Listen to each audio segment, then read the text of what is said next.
ನೀರದಾವ ತರಕ ನೀರೇನು ಬೇಡ. ನೋಡ್ಬೋದು ಬೆಣ್ಣೆ ಇಷ್ಟು ಬಂದಿದೆ.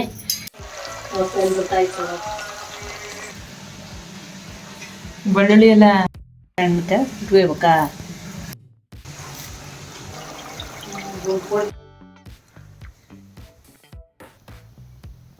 ಸ್ಟೋರ್ ಮಾಡಿ ಇಟ್ಟಿದ್ದೀವಿ ನೋಡ್ಬೋದು.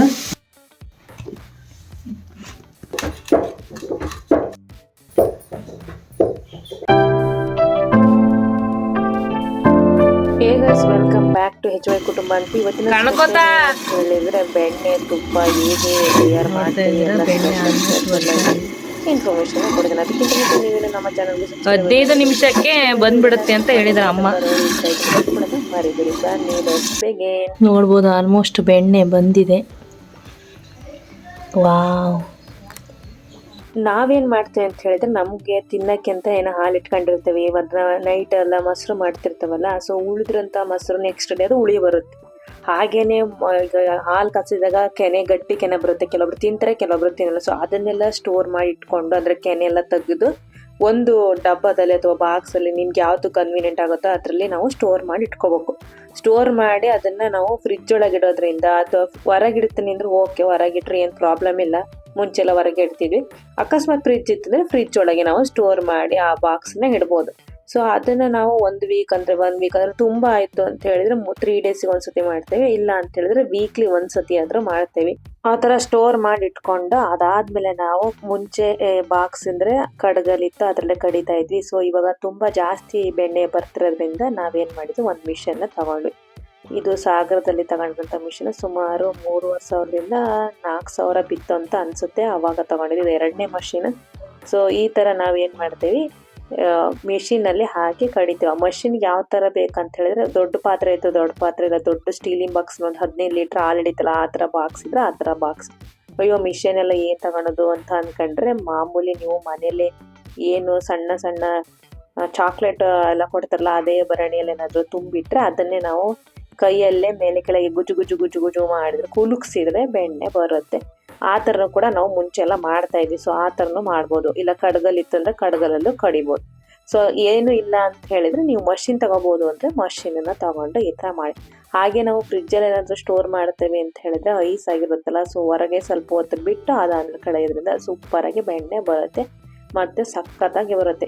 ಅಕಸ್ಮಾತ್ ನೀವು ಫ್ರಿಜ್ ಇಲ್ಲ ಅಂತ ಹೇಳಿದ್ರೆ ಅಕ್ಕಪಕ್ಕದ ಮೇಲೆ ಏನು ಫ್ರಿಜ್ ಇತ್ತಂದ್ರೆ ಇನ್ನೇನು ಬೆಣ್ಣೆ ಕಡಿತಾನೆ ಅಂತ ಹೇಳಿದ್ರೆ ಅವ್ರ ಮನೆಯಿಂದ ಒಂದು ಸ್ವಲ್ಪ ಐಸ್ ಕ್ಯೂಬ್ನ ತಂದು ನೀವು ಈ ಥರ ಬೆಣ್ಣೆ ಮೊಸರು ತೆಗಿಟ್ಟಿರುತ್ತಲ್ಲ ಅದ್ರೊಳಗೆ ಹಾಕಿದ್ರೆ ಕ್ಯೂಬ್ಸ್ನ ಒಂದು ಸುಮಾರು 4ರಿಂದ 5 ಕ್ಯೂಬ್ ಚಿಕ್ಕ ಚಿಕ್ಕ ಕ್ಯೂಬ್ಸ್ ಹಾಕಿದ್ರಿಂದ ಬೆಣ್ಣೆ ಬೇಗನೆ ಬರುತ್ತೆ ಮತ್ತು ತುಂಬ ಸಖತ್ತಾಗೂ ಇರುತ್ತೆ. ಅದಕ್ಕೋಸ್ಕರ ಸ್ನೇಹಿತರೆ, ಸೊ ಸುಮಾರು ದಿವಸಗಳಿಂದ ಈ ವಿಡಿಯೋನ ಮಾಡೋಣ ಅಂಥೇಳಿ ಯೋಚನೆ ಮಾಡಿ ಸ್ವಲ್ಪ ಶೂಟಿಂಗ್ ಮಾಡಿ ಸ್ವಲ್ಪ ಒಂದಿಷ್ಟು ವಿಡಿಯೋಗಳು ಸ್ಕಿಪ್ ಆಗಿ ಹೋಗ್ಬಿಟ್ಟಿದ್ದು, ಸಿಕ್ಕಿರಲಿಲ್ಲ. ಸೊ ಫೈನಲಿ ನಾವು ಮತ್ತೆ ವಿಡಿಯೋನ ಎಲ್ಲ ಜೋಡಿಸ್ಕೊಂಡು ಮತ್ತೊಂದು ಸತಿ ರೀಶೂಟ್ ಮಾಡ್ತಿರೋಂಥ 2ನೇ ವಿಡಿಯೋ ಇದು ನೋಡ್ತಾ ಇದ್ರೆ. ಸೊ ಆಲ್ಮೋಸ್ಟ್ ಬೆಣ್ಣೆ ಬಂತು.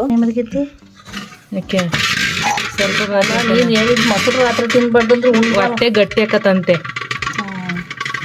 ಅನ್ನ ಬೇಳೆ ಸಾರು ತಿಂದರೆ ತಿಳಿ ಬೇಳೆ ಸಾರು ಚೆನ್ನಾಗಿರ್ತತಿ ಅಂತ.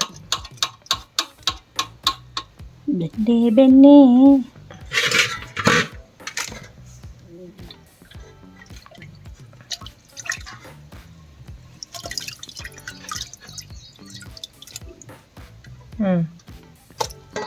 ಸೊ ಬೆಣ್ಣೆ ಎಲ್ಲ ತೆಗಿತಾ ಇದ್ದೇವೆ. ಎಷ್ಟು ಇನ್ನೂ ಒಂದು ಸ್ವಲ್ಪ ಕಡಿಬೋದು. ಇನ್ನೊಂದ್ಸರಿ ಅನ್ಸ್ಬೇಕು. ಯಾಕೆಂದರೆ ಅದು ಕೆಳಗಿಟ್ಟು ಮೊಸರಿಂದ ಇರ್ತತ್ತಲ್ಲ ಆ ಬೆಣ್ಣೆ ಬರ್ತತ್ತ ಅವಕ್ಕೆ.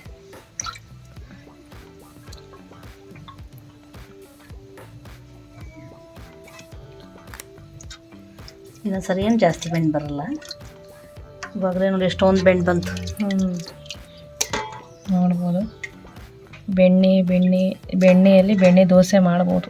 ಇಟ್ಟರೆ ಸಗಣಿಯಾದೆ, ತಟ್ಟಿದರೆ ಕುರುಡಾದೆ, ಸುಟ್ಟರೆ ನಸುಲಿಗೆ ವಿಭೂತಿಯಾದೆ, ತಟ್ಟದೆ ಹಾಕಿದರೆ ಮೇಲ್ಗೊಬ್ಬರವಾದೆ, ನೀನಾರಿಗಾದೆ ಎಲೆ ಮಾನವ ಅರಿ ಗೋವು ನಾನು ಅನ್ನುವ ರೀತಿಯಲ್ಲೇ ಹಾಲಾದೆ ಕರೆದರೆ ಮೊಸರಾದೆ ಹೆತ್ತರೆ ಮೇಲೆ ಕೆನೆಗಡಿದರೆ ಬೆಣ್ಣೆ ಆದೆ, ಮೇಲಾದೆ ತುಪ್ಪವು ನಾನಾದೆ ಕಾಸಿದರೆ ನೀನ್ಯಾರಿಗಾದೆ ಎಲೆ ಮಾನವ ಅರಿಯರಿ ಗೋವು ನಾನು ಅನ್ನೋ ರೀತಿಯಲ್ಲಿ ಎಷ್ಟು ಅದ್ಭುತ ಸಾಲುಗಳು ಇದೆ ಅಲ್ವಾ ಸ್ನೇಹಿತರೆ.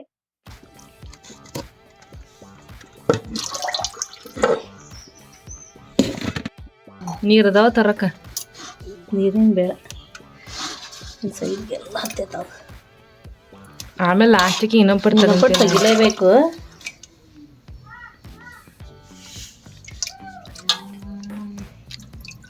ಹೆಚ್ಚಿಗೆ ಕೈಗೆ ಹತ್ತಿ ನೋಡಿ ಬೆಣ್ಣೆ ಆ ಸರಿ ಹೆಂಗೆ ಮುದ್ಕೊಂಡೋಗಿತ್ತು. ಗೊಚ್ಚಿ ಯಾರೋ ಹೊಗೆ ಹಾಕಿರೋದು. ಈಗ ಮತ್ತೊಂದು ಎಷ್ಟು ನಿಮಿಷ ಬಿಡ್ಬೇಕಾ?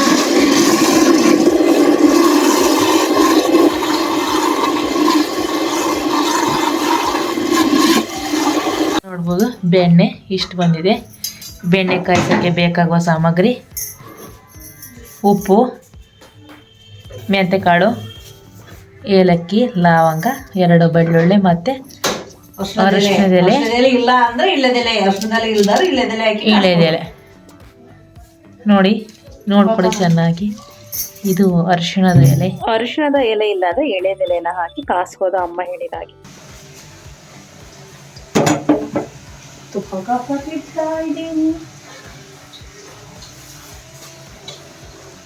ಉಪ್ಪು ಹಾಕ್ತಾ ಇದೀನಿ. ಈಗ ಹಾಕ್ತೀಯಾ? ಮುಂಚೆನೆ ಕಾಯಕ್ಕೆ ಇಡಕ್ಕಾಗನೆ ಉಪ್ಪು ಹಾಕ್ಬೇಕು.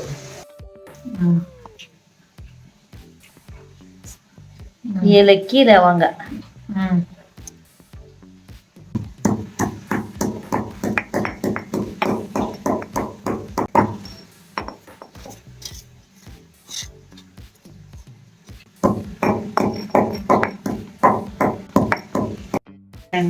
ಇಡ್ಬೇಕಾ?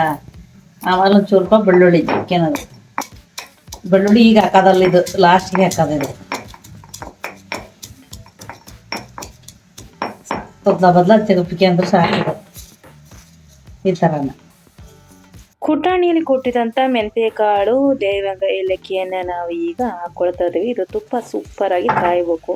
ಪಾಕೆಟ್ ಹಾಲು ತಗೋ, ಒಂದು ಪಾಕೆಟ್ ಅಲ್ಲಿ ತುಪ್ಪ ಮಾಡ್ತೀನಿ ಅಂದ್ರೆ ಹಾಗೂ ಮಾಡ್ಬೋದು. ಹಾಗೆ ಪಾಕೆಟ್ ತುಪ್ಪ ತಿನ್ನೋದು ಬೆಸ್ಟ್ ಅಪ್ಪ, ಈ ತರ ಮಾಡಕ್ಕೆ ಪ್ರೋಸೆಸ್ ಎಲ್ಲ ಅಂತ ಹೇಳಿದ್ರೆ ಹಾಗೂ ಮಾಡ್ಬೋದು. ಬಟ್ ಮನೇಲಿ ಏನಾದ್ರೂ ಹಾಲಿತ್ತು ಅಂದ್ರೆ ನೀವು ಉಳಿದಿತ್ತು ತೆಗ್ದಿಟ್ಟಿದ್ರಿ ಕೆನೆನ, ಮೊಸರನ್ನ ಅಂತ ಹೇಳಿದ್ರೆ ವೇಸ್ಟ್ ಮಾಡ್ದಂಗೆ ಆರಾಮಾಗಿ ಈ ತರ ತುಪ್ಪನ ಮಾಡ್ಕೊಂಡು ರುಚಿಯಾಗಿ ಶುಚಿಯಾಗಿ ತಿನ್ಬೋದು. ಸೊ ತುಪ್ಪ ಕಾದು ನೋಡಬಹುದು. ಎಷ್ಟು ತಣ್ಣಗಾದ ನಂತರ ನಾವು ಏನ್ ಮಾಡ್ಬೇಕಂತ ಹೇಳಿದ್ರೆ ತುಪ್ಪನ ಒಂದು ಸ್ಟೋರ್ ಮಾಡಿಟ್ಕೋಬೇಕು. ಸ್ಟೋರ್ ಮಾಡಕ್ಕೆ ನೀವು ಏನಾದ್ರೂ ಒಂದು ಭರಣಿ ಇದ್ರೆ ಭರಣಿ, ಬಾಕ್ಸ್ ಇದ್ರೆ ಬಾಕ್ಸ್ ಅಲ್ಲಿ ನೀವು ಹಾಕಿ ತುಪ್ಪನ ಸ್ಟೋರ್ ಮಾಡ್ಕೊಂಡು ಆರಾಮಾಗಿ ತಿನ್ಬಹುದು ಸ್ನೇಹಿತರೆ. ನೋಡಿ ಎಷ್ಟು ಅದ್ಭುತವಾಗಿ ಬಂದಿದೆ ಅಂತ ಹೇಳಿ. ತುಪ್ಪ ತುಪ್ಪ ತುಪ್ಪ, ಬಿಸಿ ಬಿಸಿ ತುಪ್ಪ, ತುಪ್ಪ ತುಪ್ಪ ತುಪ್ಪ, ಬಿಸಿ ಬಿಸಿ ತುಪ್ಪ, ಮರಳಾದ ತುಪ್ಪ, ಬಿಸಿ ಬಿಸಿ ಬಿಸಿ ಬಿಸಿ ತುಪ್ಪ, ರೊಟ್ಟಿ ಜೊತೆಗೆ ಅನ್ನದ ಜೊತೆಗೆ ಸವಿಯೋಣ.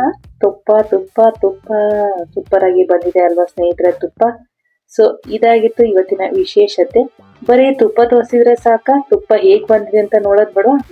ಮರಳಾಗಿ ಬಂದಿದೆ ತುಪ್ಪ ಸ್ನೇಹಿತರೆ. ಈ ತರನೇ ಮಾಡಿ ಸಖತ್ತಾಗಿ ಬಂದಿದೆ ತುಪ್ಪ, ನೋಡಬಹುದು.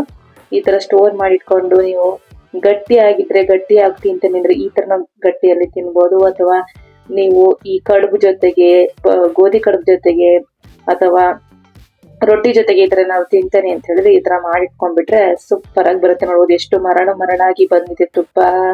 ಮನೆಯಲ್ಲಿ ಮಾಡಿದ ತುಪ್ಪ ತುಪ್ಪ ತುಪ್ಪ. ಈ ತುಪ್ಪಕ್ಕೆ ನಾವು ಬರೀ ತುಪ್ಪವನ್ನ ತೋರಿಸಿದ್ರೆ ಸಾಕ? ಅದ್ರ ಜೊತೆಗೆ ಏನಾದ್ರೂ ತಿನ್ಬೇಕಲ್ವಾ? ಸೊ ನಾವು ಜನರಲಿ ತುಪ್ಪನ ರೊಟ್ಟಿ ಜೊತೆಗೆ, ಅನ್ನದ ಜೊತೆಗೆ ತಿಂತೇವೆ ಸ್ನೇಹಿತರೆ. ನೀವು ತುಪ್ಪನ ಡೈಲಿ ತಿಂತೀರಾ ಅಥವಾ ಯಾವಾಗಾದ್ರೂ ಅಪರೂಪಕ್ಕೆ ತಿಂತೀರಾ? ತುಪ್ಪ ತಿಂದ್ರೆ ಕಫ ಅಂತ ಹೇಳಿ ತಿನ್ನೋದೇ ಬಿಡ್ತೀರಾ? ಕಮೆಂಟ್ ಅಲ್ಲೇ ತಿಳಿಸಿ. ಫೈನಲಿ ನಾವು ಇವತ್ತು ಅಕ್ಕಿ ರೊಟ್ಟಿ ಪುರ್ಚಟ್ನಿ ಜೊತೆಗೆ ನಾವು ತುಪ್ಪವನ್ನ ಸವಿಯೋಣ ಬನ್ನಿ. ತುಪ್ಪ ಸಖತ್ತಾಗಿ ಬಂದಿದೆ ಅಲ್ವಾ ಸ್ನೇಹಿತರೆ. ಇದು ಗಟ್ಟಿ ಆದ ಮೇಲೆ ನಾನು ಏನು ಕರ್ಸ್ಕೊಳ್ಳಿಲ್ಲ, ಹಂಗೆ ತಿನ್ನೋಣ ಅಂತ ಹೇಳಿ ತಿಂತಾ ಇರುತ್ತೆ. ನೀವು ಸ್ವಲ್ಪ ಸ್ಟೋರ್ ಮಾಡಿ ಇಟ್ಕೊಂಡು ಆಮೇಲೆ ತಿನ್ರಿ, ಅವಾಗ ಇನ್ನೂ ಚೆನ್ನಾಗಿರುತ್ತೆ. ಅವತ್ತೇ ಕಸಿತು ಅವತ್ತೇ ತಿನ್ಬೋದು ಅಥವಾ ನೆಕ್ಸ್ಟ್ ಡೇ ತಿನ್ಬೋದು. ಸೊ ಹಾಗೂ ಮಾಡ್ಬೋದು. ಸೊ ಎಳಗಂಜಿ ತುಪ್ಪ ಅಂತಾರೆ, ಅದನ್ನ ತಗೊಳ್ಬೇಡಿ, ಅದನ್ನ ತಿನ್ಬೇಡಿ, ಕಫ ಬರುತ್ತೆ ಅಂತ ಹೇಳ್ತಾರೆ. ನೋಡಿ ದೊಡ್ಡವ್ರು ಹೇಳಿದ್ದು ಸರಿ ಇರುತ್ತೆ. ಸೊ ಎಳಗಂಜಿ ತುಪ್ಪನ ತಿನ್ನಬಾರ್ದು. ಎಳಗಂಜಿ ಅಂತ ಅಂದ್ರೆ ಆಗ್ತಾನೆ ಏನು ಕರ ಹಾಕಿ ಅದ್ ಸ್ಟೋರ್ ಮಾಡಿ ಇಟ್ಕೊಂಡಿರ್ತಲ್ಲ ಗಿಣ್ಣೆಲ್ಲ ಮಾಡಕ್ಕೆ ಅಂತೇಳಿ ಆ ಹಾಲಲ್ಲಿ ತುಪ್ಪ ಮಾಡಿದ್ರೆ ಆ ತುಪ್ಪನ ನಾವು ತಿನ್ಬಾರ್ದು. ಅದನ್ನ ಜನರಲಿ ನಾವೆಲ್ಲ ಏನ್ ಮಾಡ್ತೀವಿ ಅಂತ ಹೇಳಿದ್ರೆ ದೇವರ ದೀಪಕ್ಕೆ ದೇವಸ್ಥಾನಕ್ಕೆ ಹೋದಾಗ ತಗೊಂಡೋಗಿ ಅಲ್ಲಿ ಹಾಕ್ತೀವಿ ಸ್ನೇಹಿತರೆ. ಸೊ ಹೀಗೆ ಮಾಡ್ತೀವಿ. ಎಳಗಂದಿ ತುಪ್ಪನ ಯಾರು ತಿನ್ನಲ್ಲ, ಸೊ ಕಫ ಬರುತ್ತೆ ಅಂತ ಹೇಳ್ತಾರೆ. ನಿಮ್ ಕಡೆನೂ ಇದನ್ನ ಫಾಲೋ ಮಾಡಿದ್ರೆ ಫಾಲೋ ಮಾಡೋದಾದ್ರೆ ಮತ್ತೆ ಕಮೆಂಟ್ ಸೆಕ್ಷನ್ ಅಲ್ಲಿ ತಿಳಿಸಿ ಆಯ್ತಾ. ಸೊ ನೋಡ್ಬೋದು ಬಿಸಿ ಬಿಸಿ ರೊಟ್ಟಿ ಜೊತೆಗೆ ಪುರ್ ಚಟ್ನಿ, ಸ್ವಲ್ಪ ಹಾಲು ಸ್ವಲ್ಪ ತುಪ್ಪ. ನಿಮ್ಗೇನಾದ್ರೂ ಹಾಲು ಬೇಡ ಅಂದ್ರೆ ತುಪ್ಪನ ಹಾಗೆ ಕರಗಿಸ್ಕೊಟ್ಟು ತಿನ್ಬಹುದು. ನಾನ್ ಸ್ವಲ್ಪ ಹಾಲಿಟ್ಟು ಸಖತ್ತಾಗಿರುತ್ತೆ ಅಂತೇಳಿ ಸ್ವಲ್ಪ ಹಾಲನ್ನ ಹಾಕೊಂಡಿದ್ದೀನಿ ಸ್ನೇಹಿತರೆ. ಬಿಸಿ ಬಿಸಿ ರೊಟ್ಟಿ ಜೊತೆಗೆ ತುಪ್ಪನ ನಾನಂತೂ ಸೌದಾತು. ಐ ಹೋಪ್ ಈ ವಿಡಿಯೋ ಇಷ್ಟ ಆಯಿತು ಅಂತ ಅಂದ್ಕೊಂಡಿದ್ದೀನಿ. ಇಷ್ಟ ಆದರೆ ಲೈಕ್ ಮಾಡಿ, ಶೇರ್ ಮಾಡಿ. ಮತ್ತೆ ಸಿಗ್ತೀನಿ ಮುಂದಿನ ವಿಡಿಯೋದಲ್ಲಿ. ಅಂಟಿಲ್ ದೆನ್ ಟೇಕ್ ಕೇರ್, ಬಾಯ್.